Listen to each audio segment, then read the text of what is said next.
Hello, everyone. Welcome back to Toilets and Titles. My name is Justin Stevens, and we're back with another redraft rankings episode. This week, we're finally to the tight ends.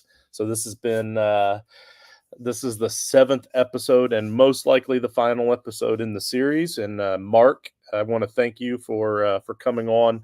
I believe all but one of the episodes, and we had Wicked on for a couple of them. But I appreciate your time and appreciate you battling through this with me every single week here recently. But yeah, man, thanks again for coming on tonight, and we'll get through some tight ends. What do you say? Absolutely. Let's do this. All right. So before we get started, obviously, we want to acknowledge a couple of things. We want to acknowledge our Patreon. That's patreon.com/toilets and titles while we wait on some people to get in here and start up the chat with us. But so patreon.com/toilets and titles. And then we also have our website, toiletsandtitles.com. And let's see. The tight end rankings, we pretty much base these off of one quarterback leagues. I would say most likely it's going to be one tight end, but in this case, since we're talking tight end, I don't think it matters so much if it's a one tight end league or a two tight end league because it's still going to be the same order most likely. Full PPR, so that figures into some of these, but just keep all that in mind when we're going over our rankings here. And oh, there it is. I was mostly just buying time because I couldn't find my show notes for some reason. But I did write down three things to talk about in the news this week. So the first one, not a big name player, although we've heard his name a couple of times this offseason. Chiefs defensive lineman Isaiah Buggs arrested on domestic violence and burglary charges. This is not from the same instance that he had turned himself in for just 3 weeks ago. That one was for animal cruelty charges, which he still adamantly denies. That should be noted, and he states that the dog did not even belong to him. So again, I don't know details in the story, but the only reason I even pulled him up here because this is a guy that's been in the league for 6 years. He was a sixth round draft pick. He's primarily been a backup everywhere he's been on 3 separate teams now. I brought it up because it's the Chiefs in the news in the offseason again, Mark. Like, what's going on with this team? Like, can they not try to control things from within, or like this is insane? Yeah, I don't know. Some people just can't stay out of the news. I don't know. And At some point, it's going to be, he's not.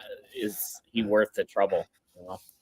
yeah, well, a guy like that's probably not going to be. They're probably going to cut him, but just another Chiefs player. And sometimes you think that it's small town market. What else do they have to do? So they're going to get themselves in trouble. But if that were the case, we would hear this all the time, every offseason from small markets. Seahawks coach Mike McDonald says that Jackson Smith-Njigba will be a massive piece of the Seahawks offense in 2024. Obviously, you kind of wanted to elaborate a little bit, but at the same time, does he really have to? Because massive piece tells me he's going to get a very large target share, or he's going to be specifically designed for more routes. They want to get him involved even more in that offense, which is kind of good. We kind of saw Tyler Lockett slipping a little bit the last couple of seasons. We've seen how one-dimensional DK can be at times, or not one-dimensional, but limited compared to a lot of the bigger wide receivers in the league. And we talked about that on one of our recent wide receiver episodes. But yeah, arrows up for Jackson Smith-Njigba. What do you say? I mean, it's great news, right? If it happens. Yeah. I want to see it before. Like the coach speak right now during this time of year is just like, let's praise everybody. Let's tell them they're going to have a huge role. I want to see it when the season starts. I mean, we don't even know who's going to be the quarterback for the full year. Is Sam Howell going to break in, or is going to keep the job? I mean, Lockett has been slipping, but he's still there. Like till he's gone, that's 2 other guys Smith-Njigba's got to worry about. Yeah, absolutely. And then the last piece of news that I had on here, Brandon Ayuk, he posted a TikTok of himself recently where he was having like a video conversation with the Commanders rookie Jaden Daniels. And Daniels asked Ayuk what happened, and then Ayuk's reply was, "They said they don't want me back, I swear." So this started like a really long thread on Twitter about, or on X, whatever you want to call it, about how it sounded like Ayuk wasn't coming back, to the 49ers, which I thought we already kind of knew this, but I kind of feel like a lot of people thought that was, smoke and mirrors. But I know that you're a guy that initially kind of felt like Ayuk was still going to be there. So I want to know what you think about this. Do you think there's anything to this, or is this just Ayuk kind of trying to make a play for himself to give himself leverage? Oh, I mean, I definitely think there's something to this, but for me, it's looking like it's going to be a holdout. Like, I think he's still going to be on the Niners when the season starts. And I think he's going to be sitting out, refusing to play because they're clearly not going to pay him at this point, and he's pissed off about it. So we got Rich in the comments, buddy. We actually, I was just talking about you before the show. We were talking about our fun day draft experiences. So can't wait for the next fun day draft where we're going to be drafting our trucker call signs. If we were, and we're going to be giving those to each other. So like, I got to come up with a call sign, which for Rich is easy. Like if he doesn't pick before me, he should, if he does pick before me, he better take Frito Bandito because that one's the obvious one. Like that, I'm going to pick that for you, Rich, in round one if you don't take it before me. But anyway, yeah. So enough about trucker call signs. That's all I had in the news that I felt was like really newsworthy from this week. Kind of a slow week again in the NFL news. Was there anything else that you saw that you wanted to talk about? No, not really. Ayuk was the biggest one for me that I saw. All right. Don't forget about our 32 team tournament. So, or not 32 team, 32 league tournament. So let me explain this real quick. All of our leagues in this tournament are 12 team leagues. Okay. So we have 32 of those 12 team leagues. It's a lot of people in this big tournament that Wicked's putting together. The winner of each of those 32 leagues are going to go on to a 32 team tournament to face each other at the end of the 2024 fantasy football season for the big ultimate prize of around $4,000 if we can get all of the spots filled, which he's slowly chipping away at it. And as we get closer to the season, he's getting more signed up. So make sure you message him at wicked_dynasty, or you can message us at Toilets to Titles on Twitter. And we'll try to get you hooked up with Wicked so that he can get you signed up for one of those leagues. All right. Our consensus team of redraft rankers, myself, Mark, Coach, Nate, Wicked, and AJ, we came up with our top 24 tight ends. We rated them all, the top 24 tight ends. There were only 19 of them that actually got ranked, which is why I go with 24, because like I wanted to get at least 16 that was ranked by everybody on the team. So had I said that, then like only 12 would have been ranked by everybody, and the last four it would have been hit or miss on getting all 6 ranked. So we ranked 24 so I could get at least 16. We ended up getting 19, so that's great. So we're going to go over those one at a time. Again, you can check out all of our rankings. Like we went like I think 24 deep on quarterbacks. We went 60 or so deep on running backs, like 84 deep on wide receivers. So we're going deep, guys. That's on the website that's toiletstotitles.com. And also go back and watch the previous episodes. It's on our playlist for this episode as well. And you can watch and listen to our actual breakdowns as we go over them. Like our consensus tight end, number 1, Sam Laporta. So Sam Laporta, rookie last season for Detroit, 5th in targets, 6th in target share, 4th in red zone targets, and 11th in deep targets. He was 5th in receiving yards with 889, but 1st in total touchdowns with 10, and 4th in receptions. So he played in every game last season, finishing as the tight end 1 overall and the tight end 3 in fantasy points per game with 14.1. 4 of us had him ranked as our top tight end. for the 2024 season. That was myself and you, Mark, along with Coach and Wicked. And then AJ and Nate were the only two that had him ranked below that. They had him ranked at number 2. So obviously they're high on him as well. And that's why he was listed as our number 1. I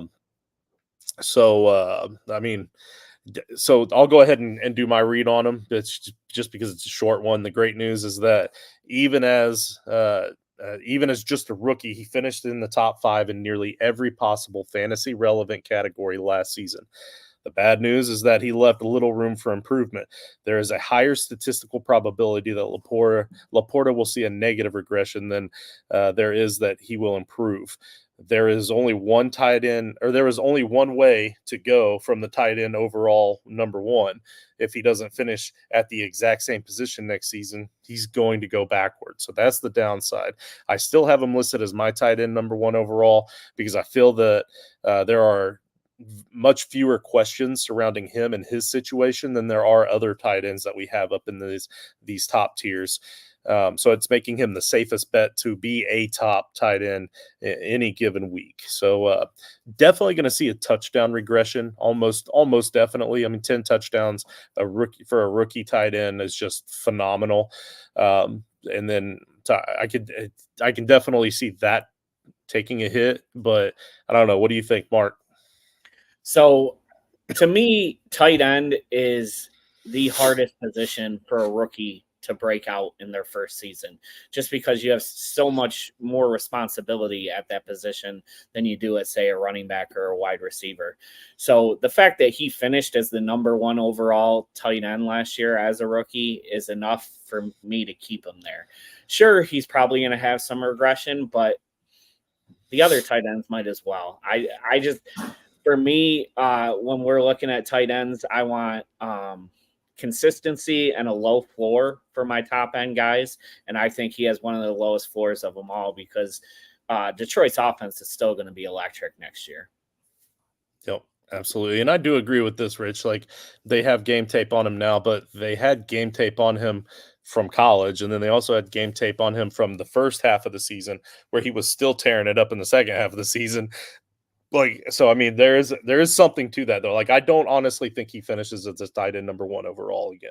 I really don't. I just feel like it's the safest bet for him to finish really well every single week. And then, like I said, all the different question marks that we're about to go over with all the other ones, it makes me wonder if he's not number 1, who is going to be number 1? For now, we have that listed as Travis Kelce. Travis Kelce, 4th in targets, 2nd in red zone targets, and 3rd in deep targets. 3rd in receptions, 2nd in total yards in receiving yards with 984. 5 total touchdowns. He played in 15 games, finishing as the tight end 3 overall and the tight end 1 in fantasy points per game. AJ has him as his tight end number 1, and Coach has him at the lowest at tight end number 5. Wicked's at 2, which is our consensus. Mark, you, me, and Nate all have him at 3. So again, it's Travis Kelce, right? So do you have anything you want to say about Travis Kelce?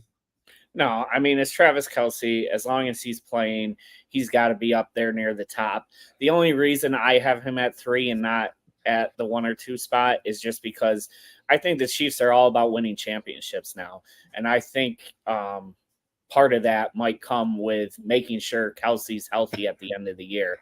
So we're not going to be pushing for 200-yard games and 3 touchdowns every game. They're going to get him some rest in there as well.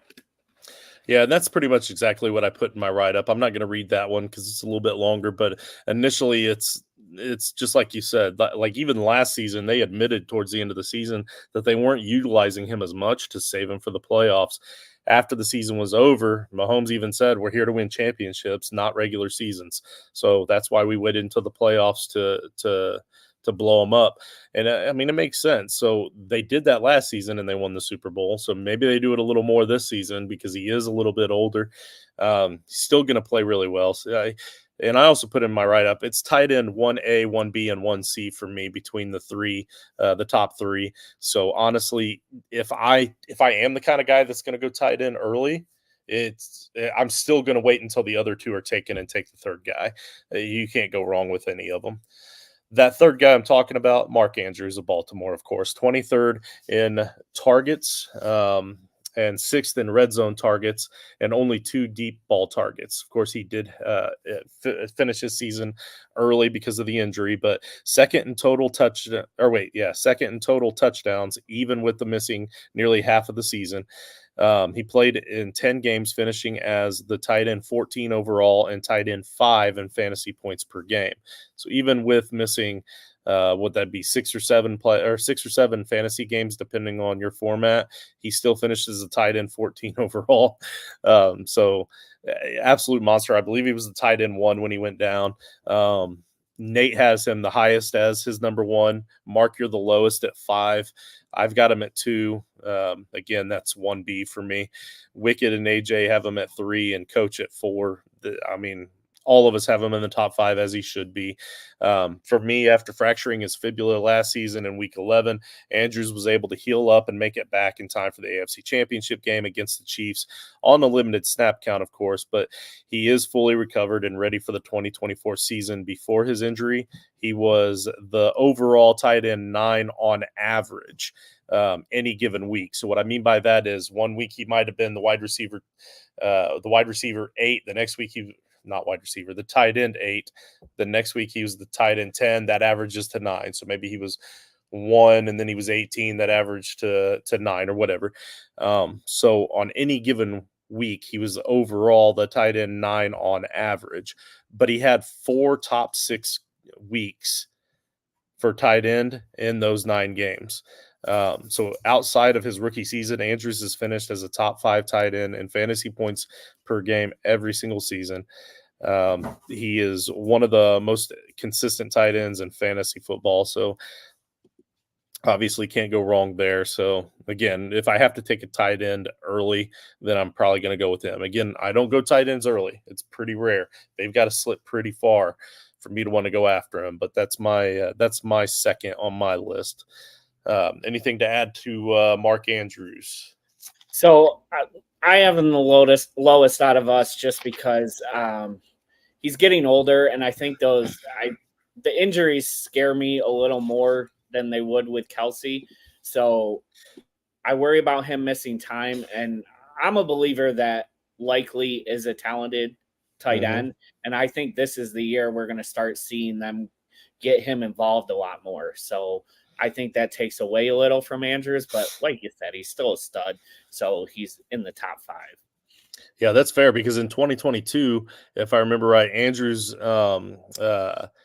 missed 2 games, I think, and Likely came in and was like the top notch tight end in both of those weeks or something like that. He's at least like top 3, played 2 incredible games. So then you're thinking going into 2023 that maybe you could get Andrews on a little bit of a discount. Maybe they're going to utilize Likely a little bit more. And they really didn't utilize him more until Andrews went down. And then he comes in and fills in like nothing was ever even wrong again. Like he is an incredible tight end. So there's definitely something to that. Thanos Heisenberg, nice name, by the way. Yeah, no, he's definitely not old, but when you consider his game style and the fact that Lamar isn't necessarily completely accurate, sometimes he leaves Andrew out there to dry. He kind of takes some hits that other tight ends don't necessarily take. So his body's a little bit older than 29 for sure, especially with the injuries are definitely adding to his age. Right. But 29 is not that old for tight ends. You're absolutely right for sure. Let's see. Oh man, Rich is firing away the comments here. Jameson, 3rd year will take away from. He's talking about Laporta. That is a part of it too. Absolutely, still think he's going to finish top 2 or 3. And then Gibbs will take more. Maybe some more of the short stuff. But remember what I said about Laporta on the deep targets. Let me find that. He was 11th in deep targets. So if he takes away more of that short game, maybe he bumps up a little bit on the deep targets. But sorry I didn't see these comments when we were going over Laporta, but we do need to move on here. So we're going to go to number 4. This one was kind of surprising to me a little bit, even though I have him ranked at 4, just because I was kind of surprised that other people were a little higher on him and his average was going to be a 4. I kind of thought that being having I'm talking about Trey McBride. Having Trey McBride ranked as my number 4 tight end, I thought maybe I would be the highest on him. And AJ was also had him ranked as number 4. But you, Mark, and Coach have him ranked number 2. So you really helped his average out here. Wicked has him at 6, and Nate has him at 5. McBride last season 6th in targets, 11th in red zone targets and deep targets, 5th in receptions, and 7th in receiving yards and 5th in yards after the catch, and only 3 total touchdowns. He played in every game last season, finishing as the tight end 7 overall and the tight end 8 in fantasy points per game. Now, last season, Zach Ertz got hurt in week 7, and that really opened the door for Trey McBride. So even though he played in every single game, he didn't really play a whole lot those first 6 weeks. But he came in, he wasted no time in making a name for himself in week 8 as he finishes the top scoring tight end for the week against the Ravens of all teams with 25.5 points. From week 8 and through the end of the season, McBride finished as the tight end 1, a total of 7 out of 9 games. And when I say as a tight end 1, not the tight end 1, my bad.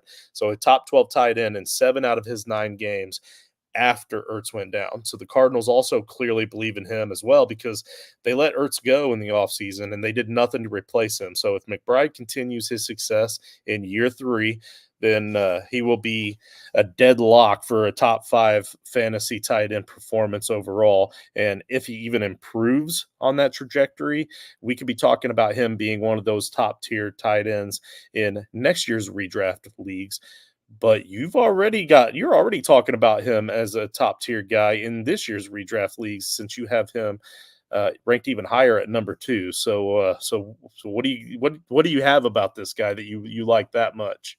Yeah, so it all came down to when he got the opportunity. Like you said, when Ertz was gone, he, I believe, from that week on, he scored over 200 plus fantasy points, averaged about 21 fantasy points a week.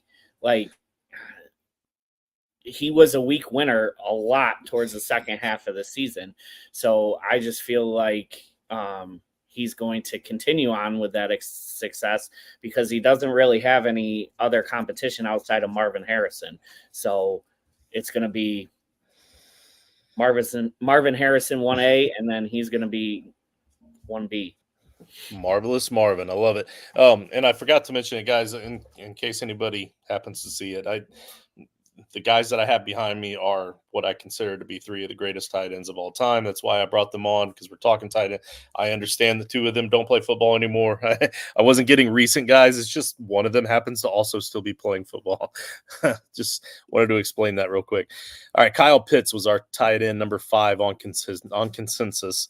11th in targets and 34th in red zone targets, but number 1 in deep targets with 11. 3rd most snaps from the slot position, which is crucial for this team. 16th most receptions, 11th in receiving yards with 667 and only 3 touchdowns. He played in every game and finishes the tight end 12 overall and was the tight end 16 in fantasy points per game with 8.1. Wicked was the highest on him at 4, and then it was myself, you, and AJ at 6.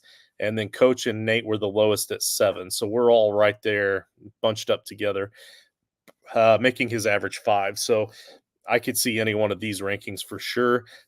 But Mark, what do you have to say about Kyle Pitts? So I think we're getting in the range where the consistent floor starts to like slowly dip away here. I mean, I think you still have a decent floor with Pitts. He hasn't had a quarterback to play with. So Kirk Cousins has to be a better option than what he's been doing so far. So you just hope with the better quarterback that he can go back to what we saw from him in his first season. Yeah, no, fair enough. And you also hope that with the new coaching staff, that's going to help with actually utilizing him properly. And then I put in something in my write-up about Jonnu Smith no longer being there, and some of the other options as well. And the fact that his ability to play in the slot is crucial because they don't have super good depth at the wide receiving position, so they're going to be able to use him as a slot receiver a lot as well, which they already kind of did, but the scheme just never seemed right. So now, like being the only real tight end there, all of the scheme should be around him and Bijan, and we'll see what they do with it. But I'm pretty confident that he's going to take a big bump, and he's actually gonna really outproduce his ADP this season finally for the first time. So, and again, when I talk about these write-ups, guys, it's going to be posted on the website. As a matter of fact, we just posted the wide receivers 1 through 18 yesterday, and the rest of them, number 19 through 36, are going to get posted tomorrow. So that's, again, toiletstotitles.com. Dalton Kincaid from Buffalo is our tight end 4 now, tight end 6. And this one was kind of surprising to me as well. Mostly on my own end. I didn't think I would be this high on Dalton Kincaid, but I had him ranked 8th, and I was actually the lowest, along with Coach and Wicked. AJ had him at 5, and then Mark, you're the highest at 4. You and Nate both had him at 4. So number 8 in targets, number 16 in red zone targets, and number 6 in deep targets. The second most snaps from the slot position, 7th in receptions, and 10th in yards with only 2 touchdowns. He only missed 1 game and finishes the tight end 11 overall, and the tight end 14 in fantasy points per game with 9.4. Here's what I had to say about him. Kincaid's fellow tight end, Dawson Knox, failed to live up to his expectations in his first 4 years with the Bills. So the Bills turned to Kincaid last season to the tune of a 70% target share among all tight ends on the team. The one aspect of Knox's game that has been steady is his touchdown to target ratio, one of the few areas that Kincaid lacked in 2023. Again, rookie season, though. Got to keep that in mind. So this tells me one of 2 things are likely to happen. Either Kincaid's touchdowns will come up with the loss of Diggs and Davis, and he will be a top 10 fantasy tight end, or we will find out that we will find out this season that he just isn't a red zone guy, and Kincaid will hover around that tight end 10 to 15 range. So we're going to find out if he's going to be exposed or not. Maybe it's going to be Knox as that upside touchdown guy.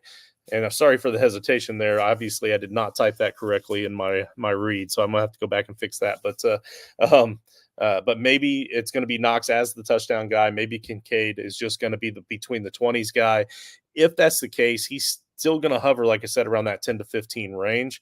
But just like you said, we're at that point where the floor is no longer safe, but some are still safer than others. And I just feel like Kincaid's going to be safe enough, even if he doesn't get all the touchdowns, because we're about to hit the tier rate not too long from now where a lot of these guys are going to be touchdown dependent.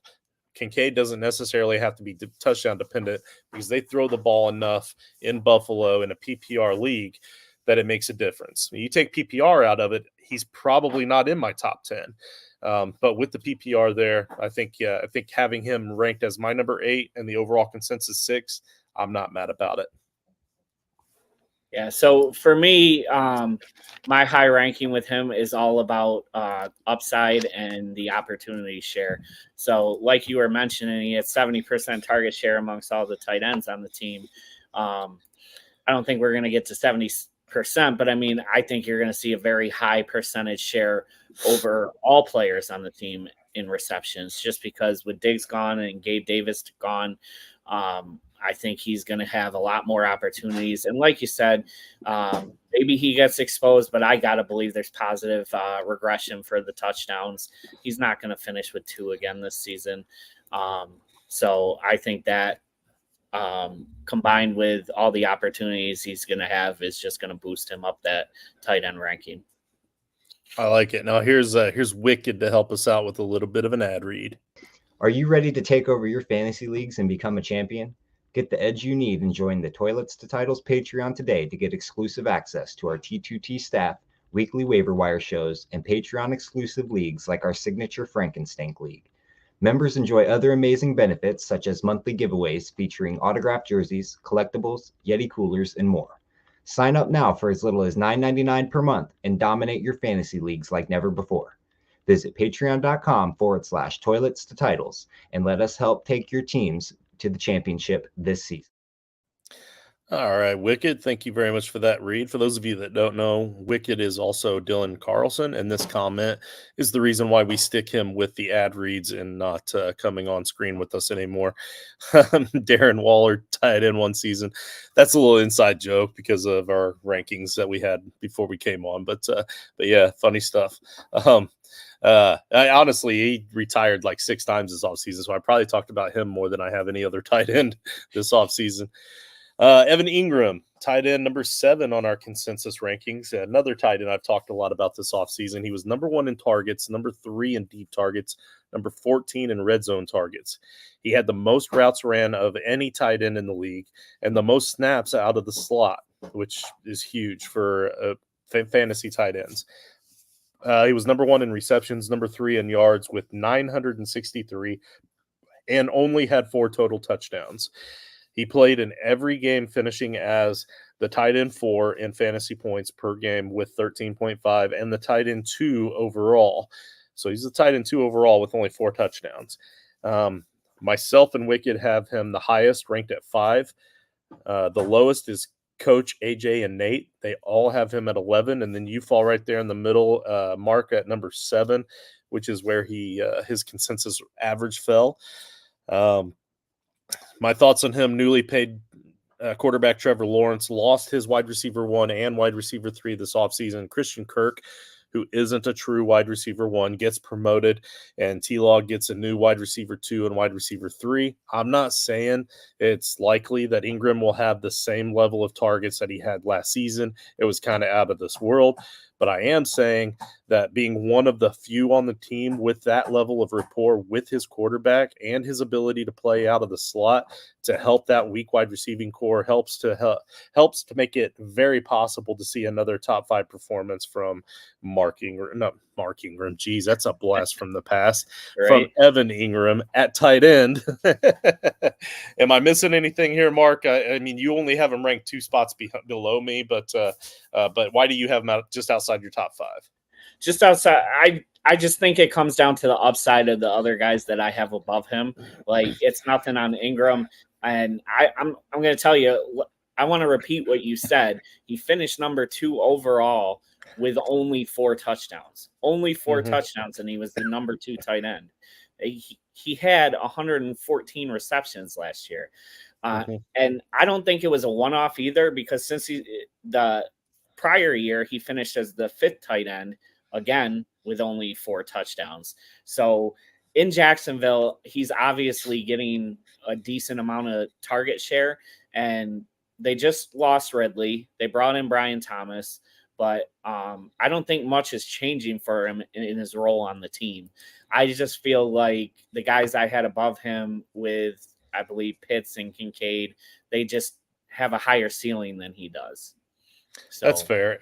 And also, to be fair, he does play for the Jaguars. So we keep saying only 4 touchdowns. Like, in Jacksonville's history, I don't think most of the players really know where the end zone is. I don't think they get that it's at the end of the field. So we've got that too. So maybe the coaches can, paint it bright orange during training camp so they know where it's at.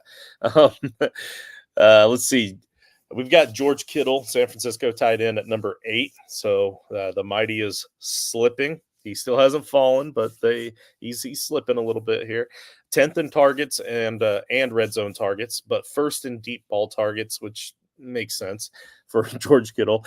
2nd in average target distance and 3rd in yards after the catch with 483 yards after the catch. That's more than a lot of starting tight ends got all season.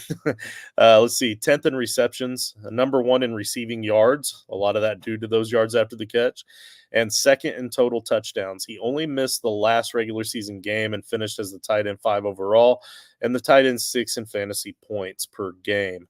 I'm the highest on him at 7, which shocked me that 7 was the highest. I kind of thought other people were going to rank him higher, and in my mind, I was considering ranking him a little bit lower, and I thought, man, I don't see the guys behind him that I can rank him lower than, but I wanted to. But AJ and I are the only one that stuck there. You were at 8, so you found at least one guy to rank over him. Nate was at 9, and then Coach and Wicked were at 10. So we're all right there within 7, 8, 9, and 10. That's 4 spots. That's how you do 6th grade math, folks. We're all right there within 4 spots of each other. But what do you have on Kittle here? I want to hear your thoughts first, so I see if I'm missing anything here. So with Kittle, I mean, just like the previous guys we talked about, it comes with the ceiling and who I think has a higher ceiling than him. But honestly, if the Ayuk situation keeps playing out the way we're seeing it play out, probably bump him up a little bit because that's just one less guy he's got to compete with. Yeah, I mean, he was healthy all of last year. So, I mean, it just comes down to there's so many mouths to feed in San Francisco. How much is he going to get of it? But I don't know. He should be up there. Yeah, and I guess I did put that in my write-up there towards the end, since I was already kind of on the train of thinking that Ayuk wasn't coming back. It's probably why I had him bumped a little higher than most people. Again, looking at my top 6 ahead of him, I'm not sure I'm going to find a spot to bump him up more than that and be confident in it, because he does have injury issues from time to time, and he does tend to sit out a game or two here and there, which can be very crucial to your lineup if you're taking a tight end higher in a one tight end league, especially. You got to kind of rely on that guy playing week in and week out. So, but again, at this range, you're looking for tight ends that have huge touchdown upside, and he's done it year in and year out. He has the touchdown upside. You're not going to bump him back very much more. They could sign 3 top-tier wide receivers. You're still going to keep him somewhere up there in your top 10. So, Jake Ferguson, Dallas, was our consensus number 9 tight end. 7th in targets, 11th in deep targets, and number 1 in red zone targets. 9th in receptions, 8th in receiving yards, 6th in yards after the catch, and 5 total touchdowns. He played in every game, finishing as the tight end 9 overall and the tight end 10 in fantasy points per game. Coach was the highest on him with Nate at 6. I was the lowest at 15. That is humiliating to me. AJ had him at 9, Mark at 10, and Wicked at 11. And I know I have him way too low, but I honestly kind of thought that because of the name recognition, the fact that he doesn't have a lot of it, that a lot of people would be ranking him lower, and me having him at 15 would be kind of like the sweet spot there. And then if I check the ADP right before draft time, maybe I could bump it up a couple notches and get him. But I'm seeing now that I'm really highly misjudging the people around me and their rankings, because I don't look at other people's rankings when I do mine. Like, I want to do mine first, and then I look and see where everybody else has them, because that gives me a good idea, a good judgment of what I need to do with my rankings at that point, based off of what I see other people do. Because if I really want this guy, I can't take him at tight end 15, evidently. But this is why I love the late round tight end strategy. I do think that Ferguson is a top 12 fantasy tight end, but I have him ranked at 15 because I think there are 16 tight ends that have a real shot at being a top 12, and another 5 tight ends that will have several top 12 weeks. So this will be an amazing season yet again for hanging on to one tight end that you like and streaming for tight ends with better schedules when yours has a tough matchup. So with 124 vacated targets from Gallup and Pollard and a third year in the league, it is very likely that Ferguson's upward trajectory will continue to rise. I probably have him ranked too low, but like I said, I love too many tight ends in this range. So even if I don't get him, this is the range where I'm going to start. I'm going to double tap tight end later in the rounds, and then I'm going to start playing matchups. So what did I miss on Ferguson? I don't think you missed much. I mean, he is a top 12 tight end. I just personally think there's a couple guys above. Like, if I'm in this pocket of tight ends, I'm drafting a tight end a little higher to grab one of the guys I prefer a little more. But, I mean, he does have upside to improve from where he finished at 9 last year, because he only had 5 touchdowns. So if he can increase his touchdowns, that'll only help his cause. But for me, there's just a couple guys at the bottom end of the top 12 that I like a little more. Yep.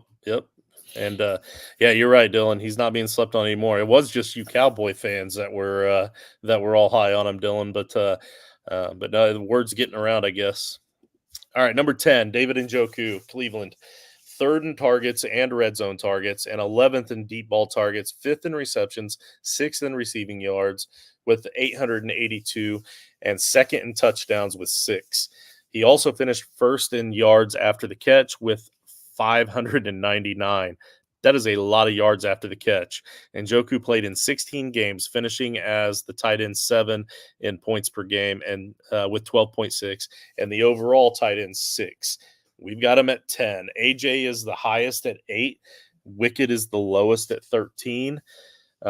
Nate and I have him at the consensus of 10. And then Coach and you, Mark, you guys both have him at 9. So you and I are within one spot of him. I feel like we probably have similar thoughts on Njoku, but I'll let you go first on this one. See, I like Njoku a lot. For me, it's just not knowing what we're going to get out of the quarterback play with Watson and how long he's going to last. If he can't last, who's going to jump in? Is Winston going to be the guy, and what he's going to look like? I mean, Njoku was 6th last year with absolute inconsistent quarterback play. Like they were all over the board until Flacco came along. Mm-hmm. And to be able to do that with that kind of quarterback play just says a lot about his talent. But honestly, the big thing I have him at 9 is I don't know if it's going to get any better this year. So if it's not getting better, I can't move him up. Yeah, no, I feel that, and I'm gonna save this read for the website because it is a little bit longer. But in short, like of all the quarterbacks that he had last season, the one that he seemed to play the worst with and had some of his worst games with was the human predator, Deshaun Watson. So if he's back and healthy and 100%, like Watson has never really utilized his tight ends, never has. Go back to Houston, even when they would have somebody that would be projected to potentially be a decent tight end, he just never targets them. So, and a lot of that is his gameplay. So, yeah, I don't like Njoku at all. You just said you really like him, but have him at 9 for X reasons. I said I don't like him and have him at 10 for X reasons. So I think that that's probably a pretty good ranking for him right there. So personally, I probably won't have him, but I still have him ranked there because I think overall by the end of the season, that's probably about where he'll be. But the inconsistency with him over the course of his entire career is mind-boggling. It's crazy to me to think that anybody would ever have him on their rosters because you never know when you're going to start him. If you actually went back and looked at his career, if you're a guy that has had him every year, you probably hated it every year. So the inconsistency is insane to me. Dallas Goedert is number 11. He was 14th in targets and red zone targets and 28th in deep targets, 12th in receptions, and 14th in receiving yards, even with the fewer games played. Only 3 total touchdowns, but the 10th most yards after the catch and at 319. He played in 14 games, finishing as the tight end 12 in points per game at 9.7 and as the tight end 13 overall. So Nate is the highest at 8. I'm right there behind him at 9. And then you, Coach, and Wicked and AJ, all 4 of you have him the lowest at 12. That's why his average was at 11 because all 4 of you guys brought him down a little bit. But actually, no, you 4 are probably right since there's 4 of you, and Nate and I brought him up a little bit. But since you're the lowest on him, what's your thoughts on Dallas Goedert? So the last 5 years, I'm going to read you how many games he's played: 14, 12, 15, 11, and 15. Like he hasn't played a full season. I also, when we did receivers, we talked about how much I like Devontae Smith this year. Mm-hmm. I think we're going to see a completely different offense from Philly this year. So I think with the addition of Barkley, we're going to see a little less from Goedert. And again, if we're seeing a little less and he's not playing a full season again, I just can't have him up any higher. Yep, that's fair, but it's also kind of funny that my write-up starts off with Dallas Goedert has been a top 12 fantasy tight end in points per game in each of the last 5 seasons. So when he is on the field, he's Yeah. successful. Like there's no argument there. But No. there's also no argument that he's going to miss some time every single season. So that is something you have to plan for. And the cool thing about getting him here, guys, getting him at that tail end tight end 1 range. Maybe if you're lucky, you get them at the high end tight end 2 range. Maybe you're gonna have the opportunity because since you're getting them so late, you can follow that up with another tight end later. Like most redraft leagues anymore are deeper. You're probably gonna draft 2 tight ends, and if not, then if he's out, maybe you have an IR spot. You just go stream like we're talking about. That's why we're gonna go over so many tight ends, and you play that streaming game. But what I'm saying is the cost for Dallas Goedert for what he can do when he's on the field, definitely worth it. TJ Hawkinson, coach. I don't know what coach is thinking on this one. I don't know. Maybe he doesn't realize how long maybe he forgot that he had a knee injury. I don't know. But TJ Hawkinson from Minnesota, 2nd in targets, 6th in deep targets, and 8th in red zone targets, 4th most receiving yards, and the 2nd most receptions, and 5 total touchdowns. He played in 15 games, finishing as the tight end 4 overall and the tight end 2 in fantasy points per game with 14.6. Coach has him ranked at 3rd, and that really brought up his average here, obviously. Again, maybe he thinks that he's going to make a miraculous healing or something, but Nate was the lowest at 15. Wicked has him at 9, which is also kind of high a little bit for a guy that's coming off such a knee injury. So Wicked, if you're still in the chat, maybe you can help enlighten us here. You and I, Mark, we both have him at 13, which is pretty much right at the consensus, and then AJ at 14. But for me, simply put, if he didn't have the injury in week 16 so late in the season against the Lions, then Hawkinson would be my tight end 1 for redraft seasons. Like if he didn't have the injury at all, especially. But however, it was a torn ACL and MCL. Logic would tell us, based off of past history with the knee injuries, that he's probably going to be back maybe around the week 10 range of the 2024 season and maybe starts to look somewhat close to himself by around the 2024 NFL playoffs, which is after our next fantasy season is done. So this should mean that we shouldn't even be drafting him if he were any other tight end, but it is TJ Hawkinson. And if you can get even 70% of Hawkinson for even 25% of the fantasy football regular season and your fantasy football playoffs, then he's worth holding on your bench all season, especially if you have a deeper league or if your league has an IR spot. I ranked him as my tight end 13 by design because he's just 1 spot outside that top tight end or top 12, your starting tight end range. So I can get him as a backup and play that game with him and hope that I'm still competitive and I can hang on to him and hold on until I can use him.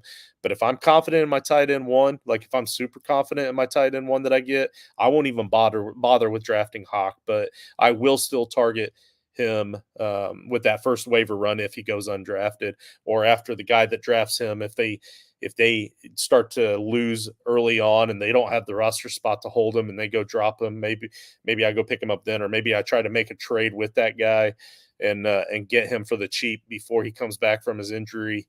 I mean, obviously that's for a totally different show when we're in season, but that's kind of more strategy I think of during the draft.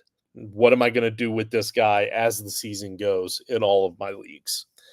So what about you, Mark? You and I both had him at 13. Am I missing anything on TJ Hawkinson?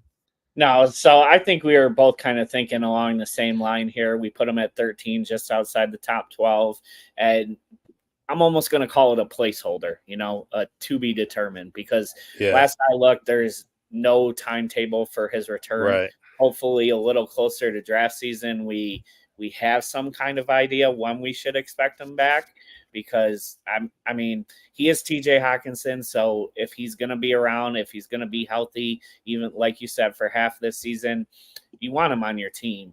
It's just right now we don't know anything. So that's why I have it right there. All right. Now, for our next guy, Brock Bowers, for the Raiders. He's a rookie. I've been having a little fun with this series with the rookies because we can't compare last season to all of the last seasons of all these other players because their last season was in college. But I still wanted to kind of compare it a little just because I think it's fun. It's all just for shits and giggles. This doesn't mean anything. But I did have fun with this, so I'm going to read it.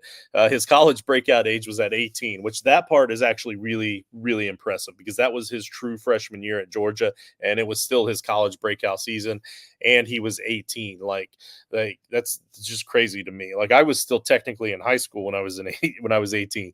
So player profilers best comparable tight end to him based on college numbers and other factors that they figure in is Travis Kelce. That's not too shabby. His 3-year average at Georgia would give him a stat line of 58.3 catches, 845.7 yards, and 8.7 touchdowns in an average of 13.3 games per season since he only played 10 games last season.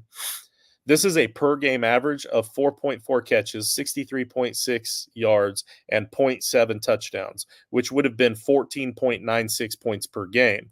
Now, if we just go by that and just, like I said, for the heck of it, we compare that to last year's NFL fantasy football numbers, that would have made him the tight end 1 overall in points per game. Just about 0.3 or 0.4 points over Kelce and Hawkinson. In points per game. So still very impressive. I mean, it's not like he plays for Underwater Basket Weaving University, like they played actual teams. So dude is absolutely talented. Now, that being said, Wicked has him ranked at 7. No surprise there. He loves rookies, being the dynasty-minded guy that he is. Coach has him the lowest at 19. Mark, you are at 16, so you're siding pretty close there with Coach. Nate is just above you at 14. I'm just above Nate at 12, and AJ's just above me at 10. We have a very wide variety of rankings here from 7 to 19 with just 2 or 3 spots in between each one of our rankings. None of us had the same ranking on him. So my thoughts here, guys, he may be the second coming of Travis Kelce, but even Kelce wasn't Kelce his rookie season. Your Sam Laportas of the NFL aren't going to happen every year, especially on a team that's still trying to find its quarterback. And hell, they're still trying to find their identity for that matter.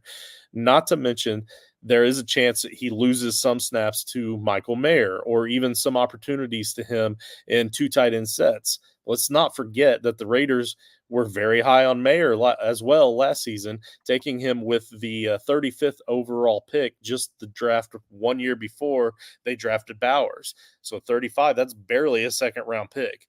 I do think he can come in and make some noise, absolutely. But I'm tempering my expectations compared to a lot of rankings that I've seen of him this offseason. So that's my reasoning for ranking him 12th. Again, if I get him at 12 and then Hawkinson at 13, I think I'm going to be all right with that. Yeah. So I already told you how impressive I thought Laporta's season was, just because how hard I think it is for a rookie to come out and do that. So, I mean, I can't be that high on him. I think he's very talented. He's clearly much more talented than Michael Mayer is, but Mayer wasn't a pushover either. He wasn't just some tight end they drafted, and he didn't have a great season. So are the Raiders truly going to utilize him enough to be a top 12 tight end with Mayer still there? I just don't know. Yeah. Yep. Let's see. This next one's a little bit surprising to me, and I even have a little bit longer read on it, and I'm going to read it because of how surprised I am by this one. We've got Luke Musgrave as our consensus tight end 14. He was tight end 2 or 3. He had tight end 2 or 3 numbers in almost every fantasy relevant stat except for deep targets where he was 11th. And average target distance, or ADOT, as some of you real nerds like to call it, which was also 11th. He played in 11 games, finishing as the tight end 24 in points per game and the tight end 30 overall. Now, when I say he had tight end 2 or 3 numbers in almost every fantasy relevant stat. That's on a per game basis. I'm not saying he had those numbers because he only played in 11 games. Some of the stats were, but even the per game numbers were tight end 2 or 3 numbers. Also, Tucker Kraft wasn't hardly involved at all in the offense last season until week 10. Before that, he only had one game where he even had a target. And I think he had 2 or 3 targets that game, but there was only one game before week 10 where he was even targeted. And he was still taking snaps, just not as a receiving option at tight end. In that time, Musgrave had finished as a top 12 tight end 2 times in those 8 games. It's because, like I said, it was before week 10 and they had the bye, so it would have been 8 games. So Musgrave was only a top 12 tight end in 2 of those 8 games and was averaging as a tight end 23 in any given week. Then Musgrave got hurt in week 11, and Kraft played for 6 games without Musgrave. Now, in that time, he had 3 of his 6 games finishing as a tight end 1, so a top 12 tight end, and averaged as the tight end 12 in any given week during that stretch. So Kraft was pretty much almost twice as good as Musgrave was in his stretch of games without having Musgrave there than Musgrave was when Kraft was there. So once Musgrave was back and healthy, we saw almost a virtual even split between the two. And when it comes to usage in the Packers' final 3 games, that was week 18 and the 2 playoff games. So a lot of fantasy footballers may not have been following that, but there was an almost dead even split between those two, both on the field time, targets, like the whole 9 yards. They were pretty much split in those last 3 games. I'm the lowest on Musgrave at 19, and I set that based off of what I remembered seeing on the field last season before I did the deep dive into these numbers. Now, after doing more research, I don't think I'm low enough, and I think Tucker Kraft may be that guy. There's always that guy at tight end. He may be that guy that I take late, like real late in deep leagues, that last round. If Kraft happens to get hurt, then I'm not so sure that Musgrave is more than a mid-level tight end too. But if Musgrave gets hurt, then Kraft, in my mind, could be a dark horse to be a low-end tight end 1. Unfortunately, they still have Musgrave listed as their starter. But for receiving purposes, which is all we really care about for fantasy purposes, I see much more of a split coming in 2024. Again, I had him ranked at 19, and Mark, you're the highest on him. So this one could be interesting here. You had him ranked at 11. And that is blowing my mind, especially after I did all those deep dives. So I've got to hear this, man. Well, this is what I'm monitoring, and let me unblow your mind because Tucker Kraft is already hurt. He tore his pec muscle at the end of May while lifting weights. He said it popped right off the bone. So he's been in a sling. They say after surgery, you're usually in the sling to immobilize the arm for 4 to 6 weeks. LaFleur is saying he should be back during training camp, but I mean, I don't know. A torn pec muscle off the bone, he's going to be back ready to go at the beginning of the season. I'm not so sure about. So my ranking has that factored into it, and I'm kind of monitoring the situation. So it's another to be determined, but that's where my ranking's based off of. All right. So what I'm reading here when it comes to a torn pec for a contact sport, we're looking at about 4 months before you hit that heavy contact. You said that happened at the end of May, so that's June, July, August, September. So we're looking at the end of September. That's not training camp. That's not even preseason. You're missing 2 or 3 weeks. So again, like, I'm still okay with that. Like I'm really that low on Musgrave that I'm okay with my ranking on him. Now maybe I don't view Kraft like I thought I did, so I appreciate that information. I don't know how I missed that, but I did not know about the torn pec injury. So that's definitely something to monitor. It's going to prevent me from bumping up Kraft after seeing all those numbers for sure. I'm not so sure that I really want to bump up Musgrave anymore, though. Like I feel like legitimately they could trade Kraft, and I'd probably still leave Musgrave pretty close to where I have him. Just not that impressed. But and again, he's one of those guys where he could improve. Like tight ends take a while; they take longer to improve and impress. But I want to wait and see it with him. So, especially with the fact that they have 47 wide receiver twos on the team, so they've got a lot of options there. So, let's see. Just going to read off the rest of these in our top 19 that were actually ranked by all six. We've got Cole Kmet for Chicago at number 15. He's actually tied at number 15 with Dalton Schultz from Houston. Number 17 was Pat Freiermuth for Pittsburgh. Number 18 was Juwan Johnson for New Orleans. And number 19, K. Dotton from Tampa Bay was the last guy that was ranked by all six of us on our rankings list. So yeah, that's all 19 of our tight ends that were listed and ranked, and we're actually at an hour. We actually did it this year, this week. So kind of surprised on that. But so guys, you can go back and check the website, like I said, toiletstotitles.com, and see all the rankings for all the positions, including kickers and team defense. That's right, folks. Our 5th year into this, and I finally was able to convince a redraft rankings team to do kickers and defense for me, and it makes me so happy. So I'm the only guy in the world that still loves kickers, and team defenses are still a thing in a lot of these deeper redrafts for old guys like me that have been playing it for a while. He didn't really give us a choice. Yeah, well, One last thing I just want to throw out there for tight end. He's not going to be in our top 24, but a guy who I think is a good sleeper this year, if you punt tight end or are in a 2 tight end league, something like that, is Tyler Conklin. If you have any idea where you think Rodgers is going to stay healthy for the season, look at Tyler Conklin. Fair enough. And you do have him listed as number 19 for you. So I think my comparable guy to that is Daniel Bellinger for the Giants, because I have him ranked 20th, where only one other person had him ranked. And that's just from sheer opportunity. I don't think he's going to be good, folks. Don't hear what I'm not saying. I think that Tyler Conklin has a better touchdown upside. I think that Tyler Conklin has the better opportunity to potentially be a starter any given week. But I think that Bellinger is just going to consistently every week just get opportunity. So I think maybe his floor is a little safer than Conklin's. But you want the touchdown opportunity. If you're playing that streaming game, then you probably want to go with Conklin for sure, or best ball, definitely Conklin.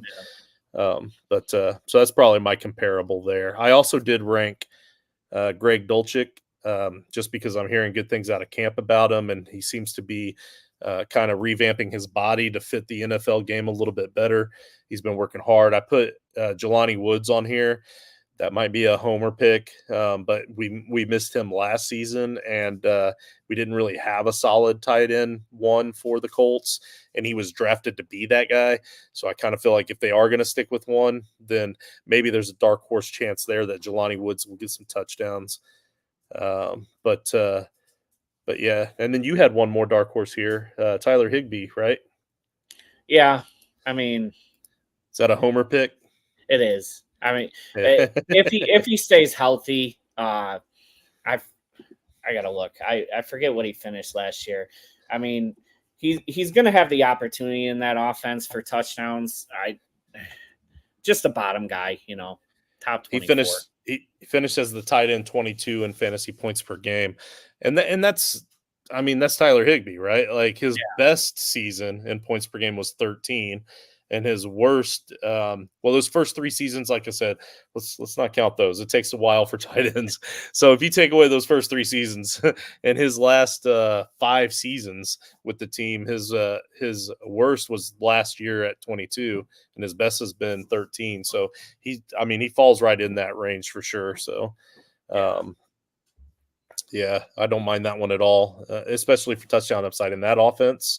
Again, those tight ends, you want touchdown upside. So, guys, next week we are going to have on Bob Long from the Fantasy Football Expo in Canton, Ohio.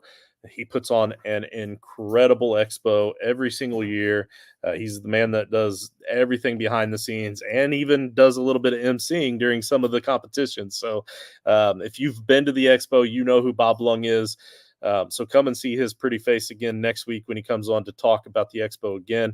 We're going to be talking about the cornhole tournament, the Frankenstank Listener League live drafts, the flag football tournament, our Airbnbs that we have, where we might have a spot or two available for listeners to come and join us if you need a place to stay. Which, by the way, looking pretty likely that we're going to have a few guys from the NFL Network staying in one of our houses with us. So that's something that got worked out towards the end of one of our offseason breakdown episodes.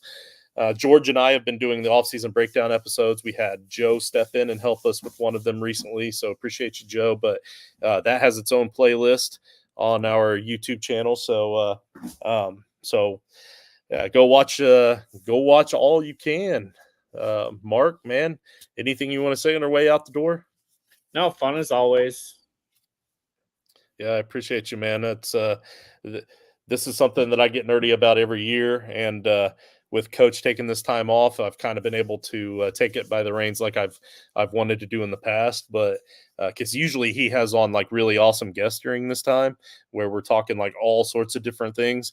But I don't have the connections that Coach has, so I get to just kind of nerd out with numbers and stuff. So I kind of like it. So, but anyway, that's Toilets to Titles, guys. We will see you next week with Bob Lung, 8 p.m. Eastern.